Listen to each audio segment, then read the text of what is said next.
nous sommes là pour parler des VBG. Les VBG, c'est quoi? C'est des violences basées sur le genre. Les violences basées sur le genre, pour avoir une simple définition, c'est des actes infligés à une personne sans sa volonté selon le sexe. Ça peut être le sexe féminin, le sexe masculin. Et les violences concernent toute personne, ça veut dire les femmes, les hommes, les enfants, les jeunes filles, les jeunes garçons. Nous avons plusieurs types de violences. Les violences sexuelles, il y a le viol conjugal, le harcèlement sexuel, l'abus sexuel, l'agression sexuelle. Il y a la prostitution forcée. Nous avons des violences physiques qui sont des violences qui se voient. Ça se caractérise le plus souvent par les bastonnades, les gifles, les fractures même parfois. Nous avons les violences psychologiques qui se caractérisent par les intimidations, les menaces, l'humiliation, les dénigrements. Et ce genre de violence est l'une des violences qui tue à petit feu.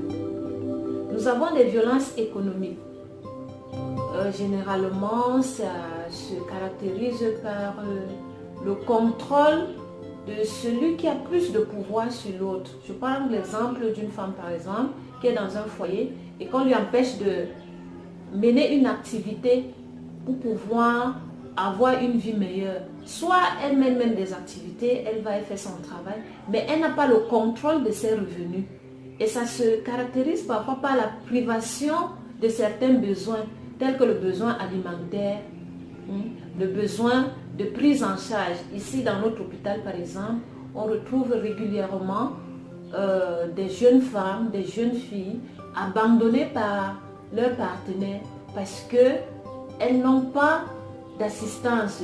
Il n'y a personne pour payer leurs factures, il n'y a personne pour leur porter, parfois ne serait-ce qu'à manger. Le CAS de Nkondongo offre des services aux victimes. Les services offerts passent par l'accompagnement médical, psychologique, social. Et cet accompagnement se fait à travers l'accueil, l'écoute.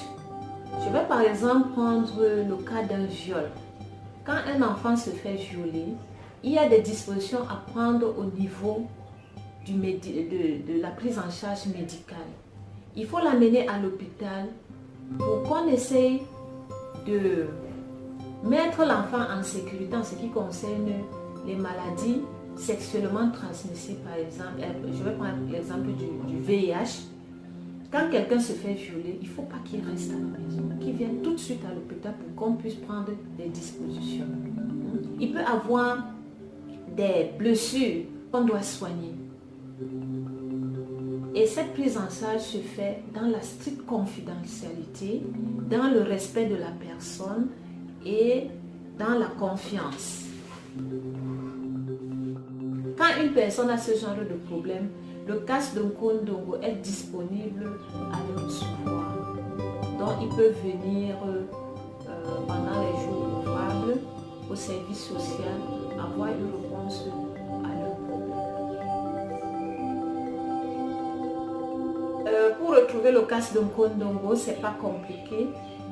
La personne qui veut arriver au CAS de Nkondongo se réfère à la Shell Anguissa. Dans les environs, c'est connu comme l'hôpital des sœurs. Dès que vous arrivez, vous posez le problème, je voudrais aller au CAS de Nkondongo, vous précisez à l'hôpital des sœurs, tout le monde dans les environs connaît le CAS et ça va être facile pour vous.